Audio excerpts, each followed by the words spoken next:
pada malam ini sampailah pagi esok. Dia merupakan amal ibadah yang perlu kita lakukan dan kita berterusan dalam kehidupan kita agar di waktu mana kita diberi peluang oleh Allah berada pada 10 terakhir ini, kitanya doa dan doa kepada Allah. Semua gandaan-gandaan ini berlaku start daripada malam ini sampailah pada malam-malam terakhir dalam bulan Ramadan Al-Mubarak ini.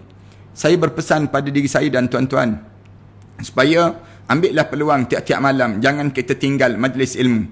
Tuan-tuan datang ataupun tuan-tuan on saja majlis ilmu di dalam handphone tuan-tuan. Mudah-mudahan bila kita dengar kuliah ini terbekas sikit dalam hati kita. Ataupun kalau tuan-tuan tak nak dengar saya pun, tuan-tuan boleh buka kuliah-kuliah orang lain. Ramai sangat sahabat-sahabat saya dapati, sahabat-sahabat yang sedang sibuk untuk masing-masing berkuliah dan berbicara saat yang sebegini. Alhamdulillah, kita dalam tempoh PKP ini sendiri pun, malam-malam kita setelah mana kita berterawih, kita dengar kuliah-kuliah. Kita manfaatkan masa kita sebelum kita tidur sekejap, berehat seketika untuk kita bangun lagi pada pagi-pagi hari untuk kita berdoa kepada Allah dan menyambung solat dan ibadah kita menjelang sampai pada menjelang subuh pagi esok. Kerana masa-masa ini menjadi masa-masa yang paling penting dalam bulan Ramadan Al-Mubarak. Tuan-tuan, malam-malam yang kita bicarakan ini berkebetulan berbicara tentang malam-malam di barzah. Malam-malam kita waktu mana kita dalam kubur nanti. Bagaimana untuk kita berada dalam kubur nanti? Dan bagaimana untuk kita jadi selamat daripada di waktu mana kita dalam kubur nanti, daripada yang disebut dengan azab kubur dan pertanyaan malaikat Munkar dan Nakir. Kita bicarakan 8 lebih kurang semalam. Dalam kitab disebut lebih kurang 30. Dalam satu riwayat kata banyaknya golongan manusia yang boleh terlepas daripada azab kubur. Azab kubur ni bila berlaku? Bila kita masuk saja dalam kubur, kemudian di saat mana kita letak jenazah kita letak dalam kubur, kemudian ditutup jenazah kita dengan liang lahat, kemudian ditutup dalam liang lahat, kemudian dengan papan yang tertutup tadi, kemudian tanah-tanah yang menimbus jasad kita, di saat itu bermula dipanggil pertanyaan malaikat Munkar dan Nakir. Bila bermula pertanyaan malaikat Munkar dan Nakir ni, ada orang yang tak sanggup untuk melalui saat itu. Kerana melalui saat Munkar dan Nakir ini satu ujian yang dahsyat dalam hidup seseorang. Tak mudah kita nak lalui pertanyaan-pertanyaan ini. Kerana dengan sifat malaikat Munkar dan Nakir itu sendiri. Kemudian dalam masa yang sama juga dengan amalan kita yang penuh kekurangan ini. Kemudian pada masa yang sama juga pada kitanya dalam keadaan yang kita kebingungan berada pada hari yang pertama kita berada di alam barzah. Nak menyesuaikan keadaan jenazah kita, mayat kita dalam kubur ini. Kemudian dengan pertanyaan malaikat Munkar dan Nakir. Semua itu menjadi satu gangguan pada diri kita. Kecuali kita siapkan bekalan di atas dunia ini. Di antaranya kita bincang dalam perbincangan di kalangan kita sebelum daripada ininya, kita sebut di antaranya orang yang mati syahid di jalan Allah, tersamat daripada yang disebut dengan pertanyaan malaikat Munkar dan Nakir. Kemudian siapa lagi orang yang dia hidup dia sentiasa baca surah Al-Mulk. Dalam hidup dia, segala perbuatan dia, makan minum dia, tidur bangun dia, jalan hidup dia, semua dengan surah Al-Mulk. Surah Al-Mulk di bibir dalam hidup mereka tersebut. Kemudian dekat nak tidur, dia baca 2 surah. Satu surah Al-Mulk dan satu lagi surah As-Sajadah. Ni di antara orang-orang yang boleh terlepas daripada azab kubur dan pertanyaan malaikat Munkar dan Nakir pada diri dia. Kita bicarakan panjang. Saya tak sempat nak sebut, ada satu kumpulan lagi yang disebut dalam kitab, di mana orang yang hidup dia menjadi ribat di jalan Allah. Menjadi orang-orang yang berada di jalan Allah Subhanahu Wa Taala. Maksudnya ribat. Ribat ni orang yang mengikat diri dia di jalan Allah. Siapa dia orang demikian? Ini saya nak sebut juga kepada barisan frontliner kita ini. Mereka ni sebenarnya walaupun mereka berada di barisan hadapan polis, tentera, kemudian yang disebut dengan anggota rela dan seumpamanya, kalian berpeluang untuk menjadi manusia yang ribat di jalan Allah. Dengan syarat kalian mesti diniatkan amalan yang kalian buat itu untuk mempertahankan negara dan juga mempertahankan agama Allah dalam keadaan ancaman yang berlaku. Lalu kalian gugur di saat mana kalian menjadi frontliner. Kalian dianggap orang yang ribat di jalan Allah Subhanahu Wa Taala. berita gembira untuk polis-polis, berita gembira untuk tentera-tentera, berita gembira untuk rela-rela, dan berita gembira untuk doktor-doktor dan juga para jurawat yang menjadikan diri mereka ribat di jalan Allah. Di mana mereka telah mengikat diri mereka waktu mana mereka gugur dan mereka meninggal dunia kerana dijangkiti COVID, dijangkiti dengan penyakit, lebih-lebih lagi penyakit yang kena pada diri mereka. Mereka gugur di jalan Allah. Tuan-tuan yakin, kalau tuan-tuan berada pada tempat tersebut, tuan-tuan akan berada dalam keadaan yang disebut dengan selamat daripada pertanyaan malaikat Munkar dan Nakir. Berdasar pada hadis Rasulullah sallallahu alaihi wasallam, Rasulullah sebut, satu hari mengikat diri berjaga di jalan Allah itu lebih utama daripada puasa 1 bulan. Dan kamu bangun qiyamul lail setiap malam pada diri kamu. Dan barang siapa yang mati dalam murabatah tersebut, siapa-siapa yang gugur di saat mana dia sedang menjadi orang-orang yang terjaga pada malam hari, saat mana orang lain tidur, saat dalam keadaan panas dan juga berhujan, maka ia akan dijaga daripada fitnah kubur dan dikembangkan baginya amalannya hingga hari kiamat kelak. Tuan-tuan yang menjadi polis, tuan-tuan jangan rasa duka cita di atas tugasan tuan-tuan. Tuan-tuan menjadi doktor, tuan-tuan jangan duka cita dengan tugasan tuan-tuan. Tuan-tuan yang menjadi jurawat-jurawat, para jurawat, tuan-tuan jangan duka cita dengan keadaan yang berlaku pada tuan-tuan. Berbanggalah kerana kalian mempunyai ganjaran yang besar yang Allah sediakan. Katakanlah kalian gugur di saat mana kalian berada di front liner ini sendiri. Tiba-tiba kalian gugur. Saat tersebut kalian masuk dalam kubur, tiada azab kubur dan tiada pertanyaan malaikat Munkar dan Nakir. Demikian juga pembawa-pembawa makanan, Grab food dan yang ada ni sendiri.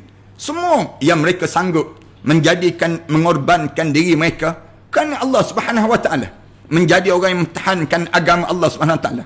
Peluang kalian besar dengan syarat kalian dijelaskan dan diberitahu bagaimana tanggungjawab yang perlu ada. Sehingga kan di saat mana kalian bertugas, kalian jangan tinggal solat, kalian jangan mendedahkan aurat, kalian jangan sampai peringkat berbuat maksiat, tetapi penuhi tugas-tugas kalian tersebut dengan benar-benar kita mentaati perintah Allah Subhanahu Wa Taala. Berita gembira yang kita baca dalam hadis-hadis Rasulullah sallallahu alaihi wasallam sebut, setiap mayat akan ditutup amalannya kecuali yang mati dalam keadaan mengikat dirinya di jalan Allah. Semua jenazah-jenazah, Rasulullah kata dalam hadis yang diriwayatkan oleh At-Tabrani, digambarkan, disebut Rasulullah sallallahu alaihi wasallam sebut, semua amalan-amalan ini akan ditutup bila kematian seorang itu, kecuali bagi mereka mengikat diri di jalan Allah Subhanahu Wa Taala. Maka dia akan mengembangkan amalannya itu baginya hingga hari kiamat dan mengamankan daripada fitnah kubur yang berlaku tersebut. Ini di antara mereka-mereka yang digambarkan. Demikian juga dalam riwayat At-Tabrani. Dalam riwayat At-Tabrani sebut, barang siapa yang meninggal dunia dalam keadaan dia mengikat dirinya di jalan Allah, maka Allah mengamankan daripada fitnah kubur untuknya. Siapa yang mengikat diri di jalan Allah ni? Para doktor, para jurawat, para asatizah, para yang disebut dengan para polis, tentera-tentera yang menjaga sempadan-sempadan daripada dicerobohi. Kalian akan diberi pahala yang disebut dengan ribat di jalan Allah Subhanahu Wa Taala. Saya tengok bagaimana polis-polis yang saleh. Sepanjang saya berada di Pulau Langkawi, saya dapati cerita-cerita tentang polis yang baik di Pulau Langkawi. Polis-polis semayang sunat duha dan dibuat kuliah di kalangan polis-polis di Pulau Langkawi. Ni bagusan OCPD yang saya dipahamkan tuan OCPD di Pulau Langkawi yang menggerakkan anggota-anggotanya menjadi anggota-anggota yang menjaga agama Allah Subhanahu Wa Taala. Semayang sunat duha saya dipahamkan demikian. Kemudian dalam keadaan yang kita berjumpa dengan tuan OCPD ni, orang yang lembut, orang yang adanya agama pada diri dia. Saya dipahamkan beliau juga berkhutbah Jumaat, memberi penerangan pada masyarakat tentang ajaran agama Allah Subhanahu Wa Taala. Satu kebaikan yang ditunjukkan ini sendiri. Ini di antara contoh-contoh yang kita sebut frontliner yang ada di kalangan kita ataupun di kalangan tentera-tentera yang disebut dengan rela, APMM dan seumpamanya. Semua di kalangan maritim yang jaga lautan-lautan, yang di antara orang-orang yang bertugas dalam keadaan yang negara kita sedang diserang dengan musuh yang tak nampak ini. maka di antara mereka gugur di jalan Allah. Ada yang gugur di saat mana mereka gugur, sebenarnya mereka mendapat pahala ribat. Ini cerita yang kena dipahami di kalangan masyarakat kita ini sendiri. Tuan-tuan, saya tak bercadang nak cerita lagi tentang mereka yang terlepas daripada pertanyaan malaikat Munkar dan Nakir di dalam kubur, dalam jumlah yang di antaranya mereka yang mati pada malam Jumaat. Kemudian mereka meninggal dunia pada hari Jumaat. Dalam hadis-hadis cerita demikian. Walaupun hadis tersebut hadis dhaif. Nama dia hadis dhaif, bukan hadis maudhu', tetapi hadis tu hadis dhaif. Tetapi di sudut amalan, para alim ulama mengambil kira. Dalam kitab-kitab Imam Qurtubi, dalam kitab Jalaluddin As-Suyuti, dalam kitab-kitab para alim ulama, yang Syekh Mahmud Al-Mishari, semua di kalangan mereka cerita kelebihan kematian pada malam Jumaat dan juga kelebihan yang ada pada malam Jumaat ataupun hari Jumaat. Walaupun hadis itu hadis dhaif, yang diiktiraf dhaif, tetapi bukan hadis maudhu'. Hadis maudhu', hadis yang tolak terus. Ini bukan hadis dhaif. Dia boleh jadi dhaif di sudut sanad, boleh jadi dhaif di sudut matan. Tetapi kita sebut orang mukmin di kalangan kita ni hadis dhaif, kita tetap beramal. Walaupun dia tidak sampai darjat yang disebut dengan darjat yang namakan dengan darjat sahih, tetapi jangan terlibat dengan masalah akidah saja. Kalau terlibat dengan masalah akidah, itu lain. Itu perbincangan lain. Ulama bincang tentang status hadis dhaif tersebut. Saya tak bercadang untuk nak membicarakan demikian. Kadang-kadang ada orang kita, dia belajar sikit tetapi dia menafikan ilmu orang yang belajar banyak dalam hidup dia. Dia belajar dengan Google je. Ada orang kita ni, dia bukan pakar hadis pun, tapi dia belajar sikit je dalam hidup dia. Tapi dia mempertikaikan orang yang dah belajar 40 tahun, 50 tahun, mengarang kitab-kitab yang hebat, seolah-olah dia menafikan dengan dia hanya tekan butang yang disebut dengan apa di dalam internet saja. Dia cari sikit status hadis tersebut, kemudian dia mempertikaikan ilmu-ilmu orang yang alim, yang jauh lebih warak daripada mereka sebut. Saya nak pesan pada orang golongan ini, kalian hiduplah dengan cara kalian. Kalian tak payah peduli pada orang-orang yang hidup dalam keadaan mereka belajar dan belajar. Kalian jangan sibuk dengan orang yang nak beramal dengan hadis-hadis walaupun hadis tersebut dhaif. Tak jadi masalah. Kalian tak nak beramal, kalian diam-diam sudah. Manakala orang nak beramal dengan hadis yang dhaif, sekalipun hadis tu status dia dhaif, tak jadi masalah di kalangan kita. Dia akan bawa untuk menghadap di hadapan Allah. Kalian jangan menjadi penyibuk-penyibuk dan pengganggu-pengganggu yang merosakkan kekuatan di kalangan orang Islam ini sendiri. Malam ni kita tak bercadang nak cerita yang demikian. Tapi malam ni kita nak sebut tentang mengenai bagaimana di kalangan kita ni yang boleh terlepas daripada di kalangan kita ni sebab-sebab yang menyebabkan kita terlepas daripada siksa kubur. Sebab-sebab kenapa terkena siksa kubur.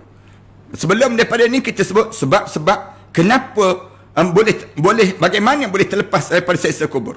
Malam ni kita akan cerita mengenai sebab-sebab mengapa orang tersebut terkena dengan siksa kubur pula. Malam ni kita akan mula sebut demikian. Yang pertama, para alim ulama sebut orang yang mati dalam keadaan dia menyekutukan Allah dan kufur kepada Allah Subhanahu Wa Taala. Ni kumpulan yang pertama, yang confirm kena azab kubur, kena pertanyaan malaikat Munkar dan Nakir, dan kubur dia menjadi kawah kepada kawah-kawah neraka. Nauzubillah min zalik. Yang ni kita kena jaga dalam hidup kita ni. Dalam hidup kita diajar supaya jangan syirik pada Allah walaupun sedikit sekalipun. Jangan hidup ni percaya kepada kafir, jangan. Orang kita pelik kan. Dalam hidup ni dia lebih percaya kepada kekufuran dibanding dengan keimanan kepada Allah Subhanahu Wa Taala. Di antara orang alim dengan orang kafir, dia boleh percaya dengan orang kafir lagi. Orang alim ni betul-betul dah orang yang hidup dalam keadaan mengajar, membina manusia, mendidik manusia. Tiba-tiba dia pelekehkan orang alim ni. Dia boleh pelekeh demikian. Datang orang kafir ni mengejek orang alim ni. Dia boleh bersama dengan orang kafir ni dibandingkan dengan orang alim yang betul-betul mengajak manusia tersamak daripada neraka Allah dan untuk dimasukkan ke dalam syurga Allah. Pelik di kalangan orang kita. Dalam hidup dia lebih percaya dengan kekufuran dibandingkan dengan keimanan. Orang yang beriman pada Allah dengan orang kafir pada Allah Subhanahu Wa Taala, dia pergi bersama dengan orang kafir. Allah Subhanahu Wa Taala pesan banyak kali, kamu jangan duduk dengan orang kafir, jangan kamu, banyak benda yang diajar demikian. Tiba-tiba dia sibuk dalam keadaan sedemikian rupa, sibuk mempertahankan kekufuran ini. Ramai di kalangan kita yang jadi demikian. dalam keadaan mereka menjadikan syirik kepada Allah dan kafir kepada Allah Subhanahu wa taala. Di antara sebab terbesar ditimpakan siksa kubur adalah menyungutukan Allah. Menyungutukan Allah maksudnya mensyirikkan Allah Subhanahu wa taala. Ayat ni di antara sebabnya Allah Taala berfirman, "Walau tara iziz zalimuna fi ghamaratil maut." Kalaulah kamu ada peluang, kamu tengok saat dahsyatnya ghamaratil maut. Saat mana berlaku ghamaratil maut, orang kafir ni dalam keadaan yang iziz zalimun, orang munafik, orang zalim, dia melalui saat ghamaratil maut. Wal malaikatu basitu aydihim, di mana malaikat-malaikat mula merenggut roh-roh mereka tersebut, dimasukkan dalam jasad mereka tersebut. Malaikat sebut, "Akhriju anfusakumul yaum tujzauna azabal hun bima kuntum taquluna 'ala Allah ghairal haqq wa kuntum an ayatihi tastakbirun." Allah, malaikat sebut, "Wahai roh, sila keluar daripada jasad ini. Keluar kamu. Akhriju anfusakumul yaum tujzauna azabal hun."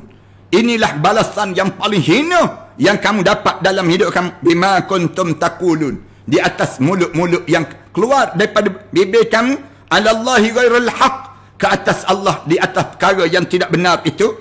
Wa kuntum an ayatihi tastakbirun, dan kamu terhadap ayat-ayat Allah kamu cukup sombong sepanjang kamu hidup di atas dunia dahulu. Ini disebut gambaran orang kafir.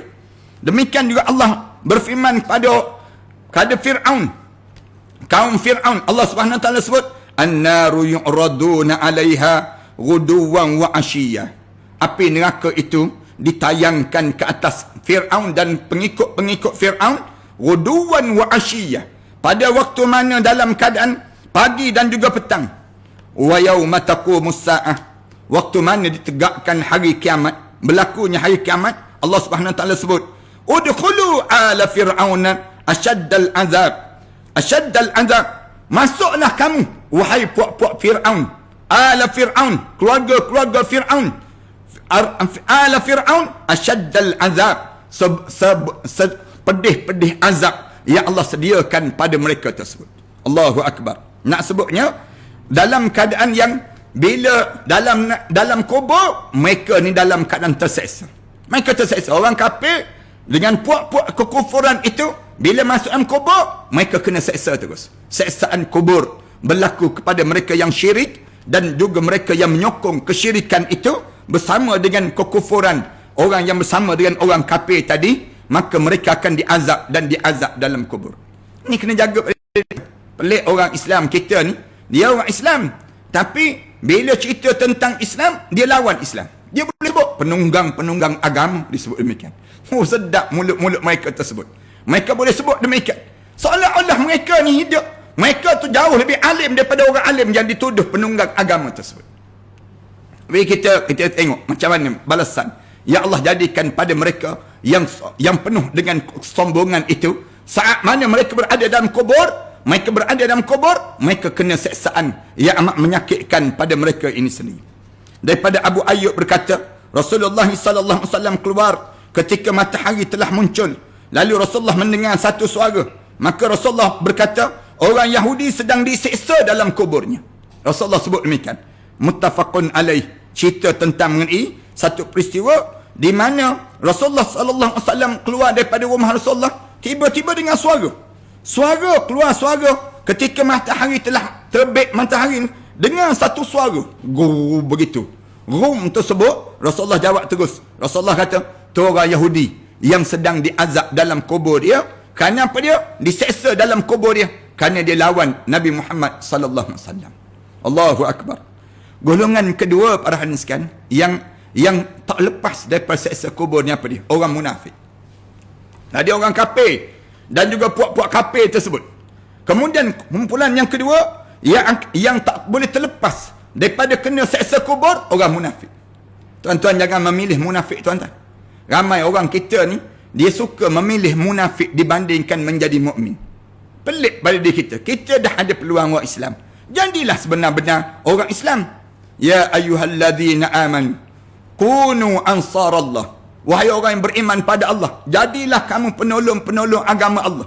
Dalam ayat Al-Quran Al-Karim, Allah Subhanahu wa taala sebut, Ya ayyuhalladzina amanu taqullah wa qulu qawlan sadida. Wahai orang beriman pada Allah, bertakwalah kamu pada Allah, bercakaplah dengan percakapan yang tegas dalam hidup kamu. Tapi ada orang dia kata, tak nak saya jadi orang Islam, jadi orang mukmin, nanti orang panggil kita pak lebay, dia sebut. Saya tak naklah jadi orang Islam, nanti takut, nanti saya, kalau saya jadi orang benar-benar Islam, lebih baik saya jadi orang munafik, dia sebut. Dia memilih menjadi munafik. Tapi orang yang munafik ni, ganjaran apa yang dapat? Masuk dalam kubur, jumpa terus azab. Jumpa terus azab. Azab bagi mereka yang hidup dia menjadi kemunafikan dalam hidup. Tuan-tuan, munafik ni boleh terjadi macam mana? Kita sebut demikian. Ulama-ulama kata, munafik ni melalui 3 sebab. Yang pertama, munafik pada keyakinan. Dia teragak-agak dengan Islam. Teragak-agak dengan Islam ni ramai orang kita. Islam ni betul ke tak betul? Islam ni, kalau saya bersama dengan Islam, apa yang saya dapat? Disebut demikian. Ni orang munafik keyakinan dia panggil. Ramai. Habis tu, saya lebih yakin dengan nasionalis, saya lebih yakin dengan liberalis, saya lebih yakin dengan ism selain daripada ism Islam. Dalam hidup, orang mukmin dia kena letak dalam diri dia keyakinan hidup hanyalah dengan Islam. Wala tamutunna illa wa antum muslimun. Jangan kamu mati kecuali saat mana kamu mati, kamu benar-benar menjadi seorang muslim. Ini cara dalam hidup kita. Yang pertama, munafik pada keyakinan. Yang kedua, munafik pada ibadah. Munafik pada ibadah ni saya sentiasa sebut. Ramai di kalangan kita yang Allah Subhanahu Wa Taala sebut, wa idza qamu ila salati qamu kusala yura'unan nas. Kalau nak ajak semayang, mereka orang munafik ni, mereka bangun dalam keadaan kusala, berat-berat je nak semayang. Wa idza qamu ila salati qamu kusala yura'unan nas. Kalau dia nak buat amalan sedekah, dia nak buat satu benda tersebut, dia nak buat amalan-amalan ni, dia nak tunjuk-tunjuk pada manusia. Yura'unan nas. Jaga-jaga yang ni. Yang ni yang kita bincang panjang dalam bab ni. Maknanya, tolong jaga yang disebut dengan yang ibadah di kalangan kita ini sini. Tolong jaga ibadah. Dan yang ketiga, tolong jaga akhlak. Berdasar pada hadis Rasulullah sallallahu alaihi wasallam, Rasulullah sebut ayatul munafiq thalatha. Tanda-tanda orang munafik ni ada 3. Rasulullah sebut. Idza haddatsa kadzaba. Kalau bercakap, bohong terus. Perangai akhlak yang buruk. Ni tak patut ni. Di kalangan orang Islam, tiba-tiba bercakap bohong. Sama-sama orang Islam lah tu, berbohong dengan orang Islam. Kemudian, wa idza wa'ada akhlafa. Kalau dia berjanji, dia mungkiri janji. Janji tak boleh. Sebenarnya sebelum kami dapat dahulu, memang kami berjanji begini-begini. Tapi dia kata dah dapat ni, rupa-rupa tak boleh nak buat. Dia panggil demikian. Kamu mungkiri janji. Dia sebut, kita ni ada harta benda, kita ni ada. Kalau kita dapat, maka kita akan laksanakan sedemikian rupa. Maka dia, tapi tiba-tiba bila dia dapat, dia mungkiri janji. Wa idza wa'ada akhlafa. Bila berjanji, mungkiri janji. Yang ketiga, wa idza tumina khana. Dia beri tanggungjawab, dia khianat. Dia elok-elok dia beri tanggungjawab pada diri dia. Dia beri pada diri dia amanah, tanggungjawab dalam hidup dia. Pergi lompat, cari tempat-tempat lain. Cari tempat-tempat dia buat khianat kepada apa yang telah dipertanggungjawab pada diri dia. Orang ni sama orang munafik dalam hidup ni. Kena faham di kalangan kita ni. Ramai di kalangan kita ni yang kita nampak bahawa hidup kita ni tak apa, kita boleh sekejap begini, sekejap begitu. Tak boleh dalam Islam. Islam ni dia kena ikat dengan Islam. Bila ikat diri kita dengan Islam, jangan lompat-lompat. Jangan kita nak pergi ke tempat-tempat merata dan sebagainya. Tiba-tiba kita nak ambil kepentingan untuk diri kita. Semata-mata nak jaga perut kita. Sanggup kita buat khianat pada perjuangan Islam. Khianat dipanggil demikian. Pengkhianat ni pengkhianat yang sebenar. Pengkhianat yang sebenar ni, dia daripada Islam, tiba-tiba dia pergi lompat dengan kafir. Inilah pengkhianat yang sebenar dalam hidup kita. Bila kita ni bersama dengan Islam, kita tak boleh nak lari-lari. Tak boleh kita nak berpaling. Bila kita berpaling, maknanya kita berpaling tumit dan kita buat khianat kepada orang Islam yang telah memberi tanggungjawab pada kalian. Tiba-tiba kalian lari daripada tanggungjawab ini. Kalian mata-mata nak jaga perut kalian, nak jaga yang disebut dengan apa dia, keuntungan kalian. Tunggu di akhirat Allah. Tunggu di akhirat. Masuk kubur sekejap je lagi. Kalian akan rasa bagaimana sengsaranya saat mana berada di dalam kubur, dalam keadaan yang kita ni buat khianat. Dan inilah tanda munafik yang besar bila berlaku keadaan sedemikian rupa. Kena faham di kalangan kita. Yang dia macam tu jelas sangat. Tiba-tiba ramai lagi yang tak faham. Sekarang baru nak faham. Saya dah sebut lama dah benda yang demikian. Tiba-tiba yang saya sebut zaman ni tak faham-faham. Sekarang baru nak faham. Bila terkena batang hidung sendiri. Waktu mana tak terkena batang hidung dulu? Waktu mana terkena batang hidung dulu, kenapa tak faham-faham? Di kalangan kita. Ramai di kalangan kita demikian. Orang kita ni seolah-olah dia bila kena pada diri dia nampak pada diri dia. Waktu dulu kita sebut dahulu. Kenapa tak buat? Yang kita sebut ni hukum agama. Bila kamu lari daripada medan juang, kamu lari lompat daripada tempat yang kamu ada dah, kamu diberi tanggungjawab, kamu lari, kamu buat khianat dalam hidup kamu. Kamu buat khianat ni, kamu kena jawab sampai depan Allah Subhanahu Wa Taala nanti. Ni puak-puak munafik. Saya nak sebut, jaga-jaga kita dengan puak-puak munafik ni sendiri. Di kalangan kita ni ramai orang munafik. Sungguhnya kaum munafik tu lebih berbahaya bagi orang Islam daripada kaum kafir. Kafir jelah nampak. Tapi kalau munafik, munafik ni talam dua muka. Puak-puak munafik ni talam dua muka. Di antara yang oleh demikian, cara terang-terangan menunjukkan permusuhan mereka terhadap Islam dan para pemeluknya. Kalau kafir nampak terang. Manakala mereka lah yang menyalakan api fitnah di antara umat Islam dan menghancurkan dinding Islam itu. Orang munafik ni kerja dia demikian. Lagu-lagukan orang Islam. Nak suruh rosak, hilang reputasi. Buat khianat pada orang Islam ini sendiri. Atas nama Islam itu sendiri. Kerana itulah Allah menyalakan api dalam kuburan mereka sebagaimana mereka menyalakan api fitnah di antara umat Islam. Ini perangai ni orang munafik. Ada ke zaman kita? Ada. Ada sampai Allah tegur pada kita ni bila kita berhadapan dengan puak munafik, Allah pesan, "Fama lakum fil munafiqina fi'atain. Wallahu arkasahum bima kasabu. Aturiduna an tahdu man adallallah. Aturiduna an tahdu man adallallah. Wa man yudlilillah falan tajida lahu sabila." Allah sebut, kenapa kamu dengan puak munafik kamu jadi dua puak? Famalakum fil munafiqina fi'atain. Mengapa kamu kalau berhadapan dengan orang munafik kamu jadi dua puak? Satu puak yang sebut memang munafik. Satu lagi puak yang kata apa dia? Dia kata tak boleh ustaz, jangan sebut-sebut orang munafik ni. Dia kata, manalah tahu dia balik semula pada kita. Allah tegur terus. Famalakum fil munafiqina fi'atain. Mengapa kamu berhadapan dengan orang munafik jadi dua puak di kalangan kamu? Wallahu arkasahum bima kasabu. Sedangkan Allah telah menjerumuskan mereka ke dalam kekufuran disebabkan apa yang telah mereka usahakan. Wallahu arkasahum bima kasabu. Mereka jadi munafik itu punca apa? Punca perangai mereka lah. Hati berbolak-balik. Hati yang sekejap sana, sekejap sini. Sekejap dengan kafir, sekejap dengan orang Islam. Wallahu arkasahum bima kasabu. Lalu Allah Subhanahu Wa Taala tanya, "Aturiduna man adallallah? Aturiduna an tahdu man adallallah?" Adakah kamu berasa nak bagi petunjuk bagi orang yang disesatkan oleh Allah? Allah nak sesat dah mereka tersebut. Kamu nak bagi petunjuk pada mereka tersebut. Orang yang munafik ni sendiri. Wa man yudlillah. Mana-mana orang yang telah disesatkan oleh Allah. Falan tajidalahu sabila. Nescaya tidak akan dapat jalan penyelesaian dan jalan pulang untuk di jalan Allah Subhanahu Wa Taala ni sendiri. Ini jaga-jaga kita dengan orang munafik. Malam ni para penonton dan sahabat-sahabat sekalian, kita berhenti setakat ini saja, insya-Allah. Kita akan sambung lagi dalam membicarakan tentang golongan mereka yang terkena seksaan kubur ini. Antara penyebab kena seksa kubur yang kedua ni ialah munafik. Dan insya-Allah kita akan sebut lagi kumpulan-kumpulan siapa yang akan terselamat daripada seksa kubur ini sendiri. Saya tak cadang nak panjangkan, saya tak cadang nak panjangkan perbincangan kita malam ini. Saya minta tuan-tuan tidur awal, kemudian pagi esok bangun tahajud kita. Kemudian pukul 4:30 pagi, pukul 4 pagi, masing-masing bangun. Dan insya-Allah kita akan buat dalam satu malam, kita akan buat siaran langsung sekali. Pada satu malam ke dua malam ke, kita akan pilih malam saya akan umumkan.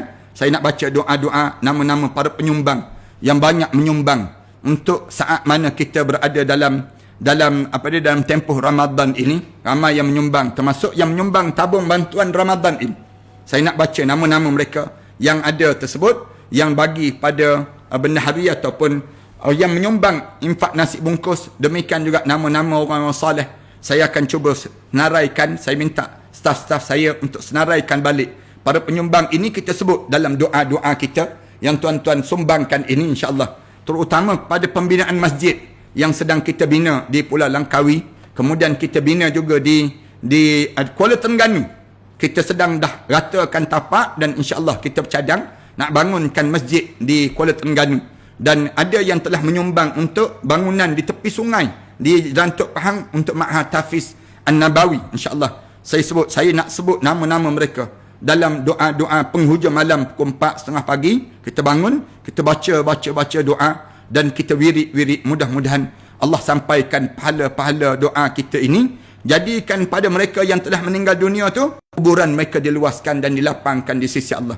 Saya harap supaya tuan-tuan boleh pakat-pakat bangun pukul 4 pagi besok, bangun lagi pukul 4:30. Jadi walaupun kita tak buat live, insya-Allah kita akan pilih malam-malam tertentu je. Tetapi dalam tempoh-tempoh ini 10 terakhir ni tuan-tuan bangun. Tuan-tuan bangun tuan-tuan. Tuan-tuan bangun, saya dapat pahala. Tuan-tuan bangun tuan-tuan. Kalau tuan-tuan bangun, siapa saja di kalangan kita bangun, kita akan dapat pahala-pahala yang banyak. Saya pun dapat pahala, tuan-tuan pun dapat pahala. Allah tak akan kurangkan pahala tuan-tuan dengan Allah bagi pahala-pahala yang banyak sama kita. Saling kejut-mengejut. Bagi tahu di kalangan kita, pukul 4:30 je bangun insya-Allah. Pukul 4 pagi doa pada Allah. Mudah-mudahan masa yang mustajab doa boleh jadi Ramadan ini Ramadan terakhir dalam hidup kita. Kita berjanji biar kita jadikan Ramadan ini Ramadan terbaik. Dan saya dah tegur dah, saya dah tulis dah. Yang pelik kita, orang kita ni dia sibuk 10 akhir Ramadan sibuk dengan beraya. Dia tak sibuk dengan malam-malam yang bulan Ramadan ini. Malam-malam ni bergegas kita. Rasulullah bangun, Rasulullah ikat kain, simpulkan kain Rasulullah. Rasulullah tidur di masjid dan Rasulullah tak balik-balik ke rumah. Rasulullah intikaf, Rasulullah tak sentuh isteri. Rasulullah jaga pada 10-10 terakhir Ramadan ini. Dan kita pun sama juga, malam-malam macam ni ambil peluang. Tuan-tuan buka akaun bank, kemudian tuan-tuan transfer infak ke bahagian-bahagian tertentu. Masukkan dalam akaun Matan Center. Mudah-mudahan demikian. Pahala kita banyak. Mudah-mudahan saya gunakan untuk bangunkan masjid. Saya bangunkan pelajar-pelajar di Ma'had Hafiz saya ini sendiri. Ada lebih kurang 1000 lebih pelajar yang sedang menghafal Quran ini. Dan pelajar-pelajar ni perlu ditanggung dan ditaja. Tuan-tuan taja, insya-Allah kita tanggung mereka belajar, menyambung pahala-pahala ini berterusan di kalangan kita insya-Allah. Terima kasih di atas kesempatan yang baik ini. Saya tak sempat, tuan-tuan ada soalan-soalan yang banyak ditanya ni, saya tak sempat. Saya nak minta tuan-tuan malam ni semua di kalangan kita bangun, kejut, telefon pada keluarga kita. Bangun, pukul 4:30 kita bangun, pukul 4 bangun, doa pada Allah, kemudian sahur, kemudian kita jaga solat subuh insya-Allah berjemaah.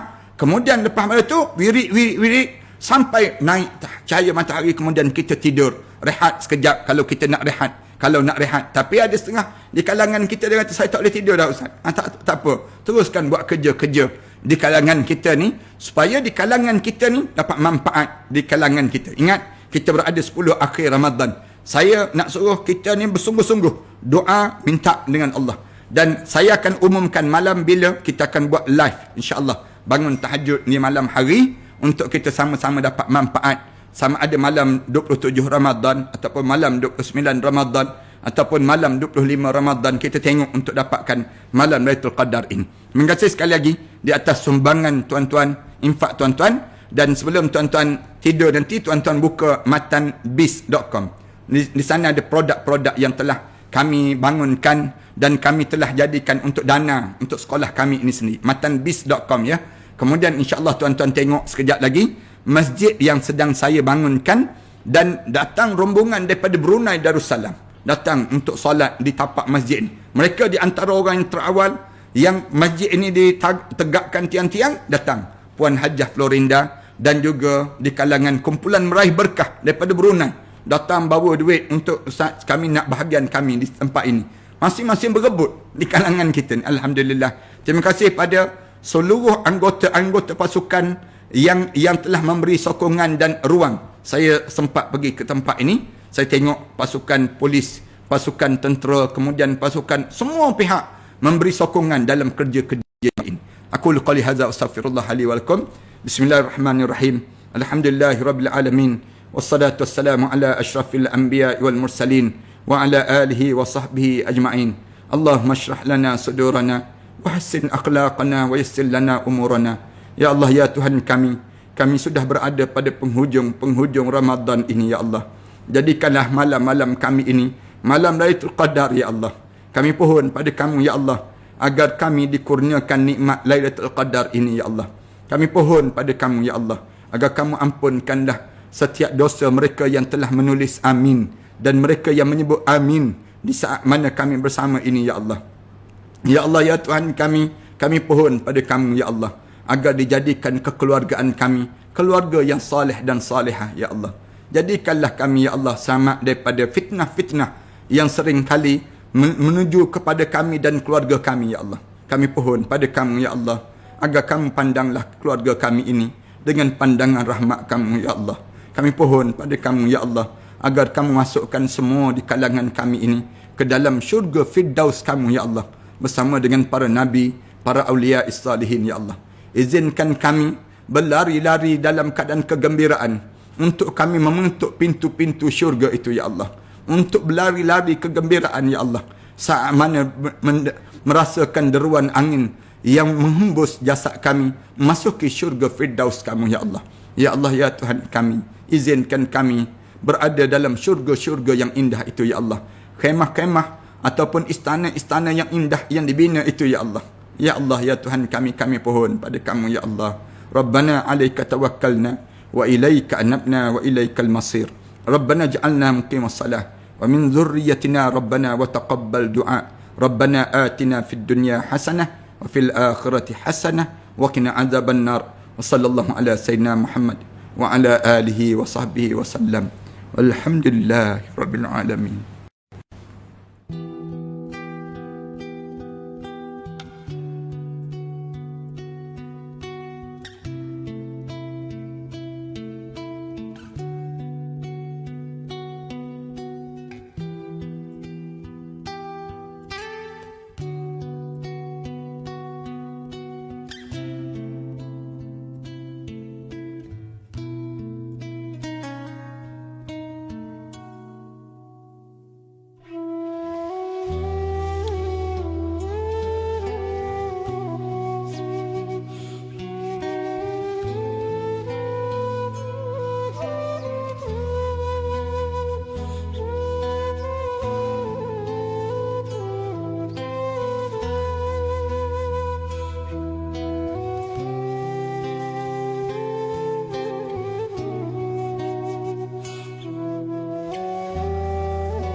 محمد رسول الله عليه صلاة الله وآله والأحبة.